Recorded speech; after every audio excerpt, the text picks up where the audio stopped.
Hi YouTubers, law students, prospective law students, and curious people. I am back. It is a Saturday morning. It's actually not morning. It is afternoon, but the time that I get up is morning. I am doing two videos today, so you will see this in two videos twice.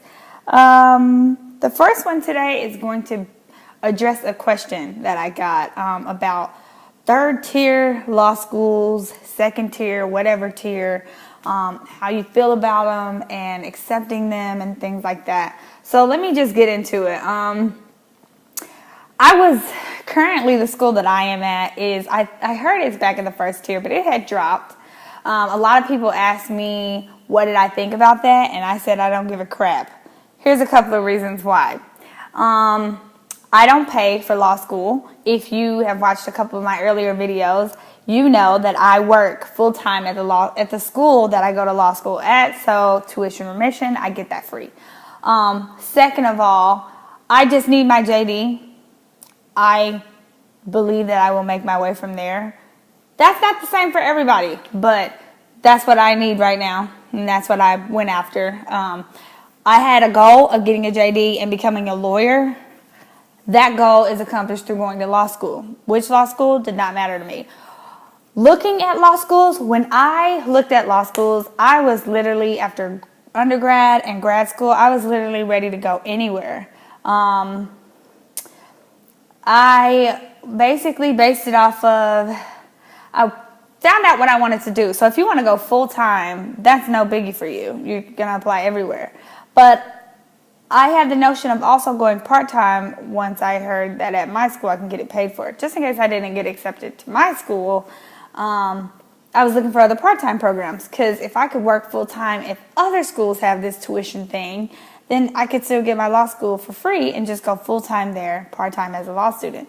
So looking for part-time programs mattered for me. That was one of my criteria.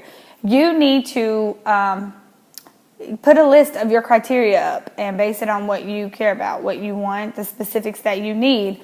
So when you're looking at it, first of all, where are you okay with taking the bar? If you want to practice in California, you might want to look into California schools, because they're going to teach according to their bar. Otherwise, you have to do a little bit more studying, even than they already have to do to take that bar. It's different. California and New York are two very different bars. So that's one thing that you need to be aware of. If you want to be, now they're changing things where if you take the bar here and you're accepted, all you have to do is pay into these other states. Some states are doing that. Some, they're coming around to that possibility. Maybe you want to check out those specific states. For some of you that have high LSATs, that's great. You have a choice. For me and a lot of others, I will be the first to tell you, as you know, I'm very frank and honest. So my score was not that great. It was like 150-ish, in the low 50s, not 158, like lower. So about, I think 152, 153. So as most of you know, that's not that high. Fine with me. I don't care. I don't care that you know. That's not, even my ACT was not that great. And I had a 3.7 GPA, and I had 2 bachelors, and I finished them in 3 years.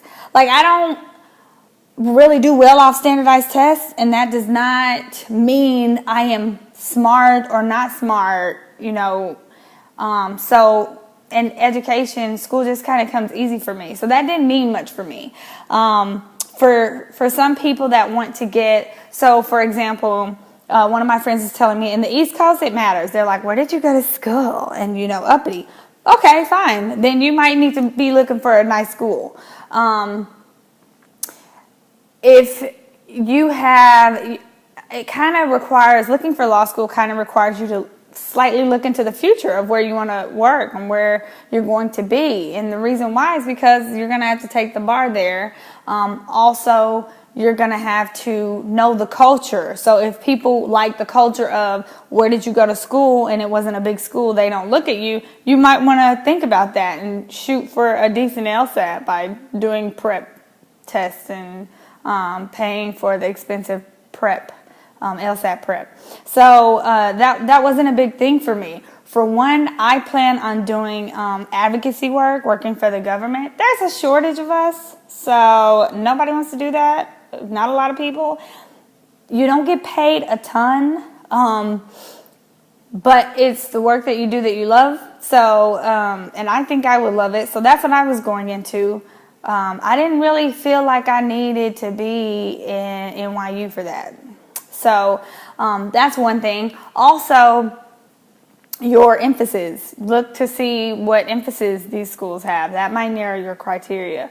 For some of you, well, actually for all of you, go to LSAC's website. You can do two things. The Boston Law School Locator has like a grid. You kind of look this way to see what your LSAT was and this way to see what your GPA was. And, you know, in that area is where you should probably be looking because those are the schools that will accept you.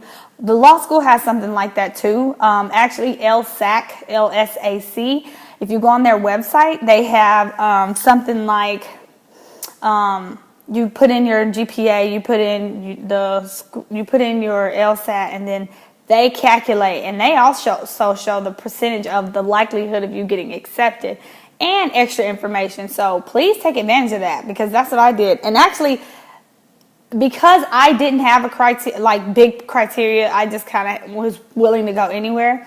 That's really what I focused on because I'll just apply to these schools that I can get into, or at least I'll apply to these that I know I can get into, and then these that are like dream schools or, you know, different things like that I use because I was willing to go anywhere.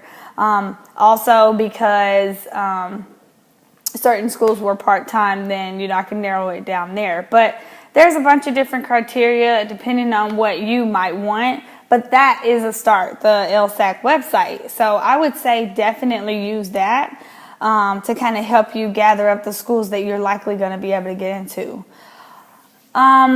Specifically, the person who asked me this is interested in doing advocacy work and then also Widener. I got accepted to Widener, actually. It's a law school. That's pretty much what I made of that.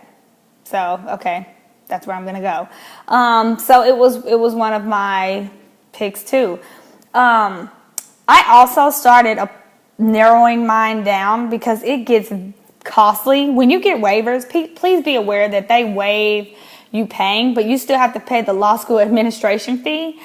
I forgot. I didn't know that. I knew that, but I didn't. I don't know. It didn't register or something because I applied to 11 schools, as you've probably heard me say before, and I had to pay for all of those administrative fees. So even though the school waived my fee, LSAC does not.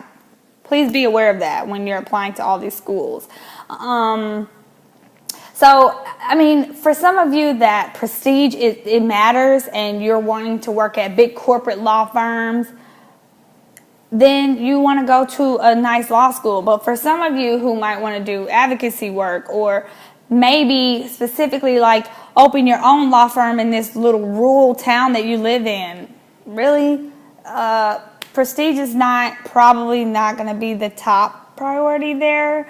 For me, I just needed to get a JD. I mean, I wanted to go to a decent school, but I just needed to get a JD, and the fact that I'm getting it for free, I don't really have an opinion because it's a degree that I wanted to get and I didn't have to pay for it. So weigh those things and look at those things. Don't pay a ton of money if you don't have to just because you want to be able to say you went to Yale.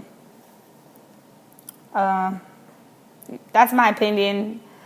That's how I feel about the tiers of law school. I tried to look for some that were like first tier but at the bottom, and maybe I could apply to those for my LSAT. But at the end of the day, I got into a first tier that was one that was at the bottom, and I think I'm just fine with that. And there are professors here that are from Harvard Law and stuff like that, and I'm getting a good education. So it really has to matter to you. And please don't let anybody down you for where you chose to go to school or where you're going to school. Because at the end of the day, you didn't ask anybody to do the work for you. You're doing the work for yourself. At the end of the day, you will get the degree. You will be a lawyer.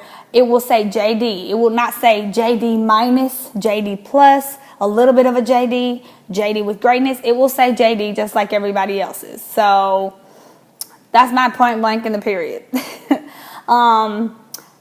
If you have other questions or you need me to explain something specific, please let me know. But this is my opinion, and good luck on the search for law schools. It can be a little overwhelming, but as usual, I'm easygoing, so life's too short. Try not to stress too much over picking law schools because for some people, law school is stressful enough. Okay.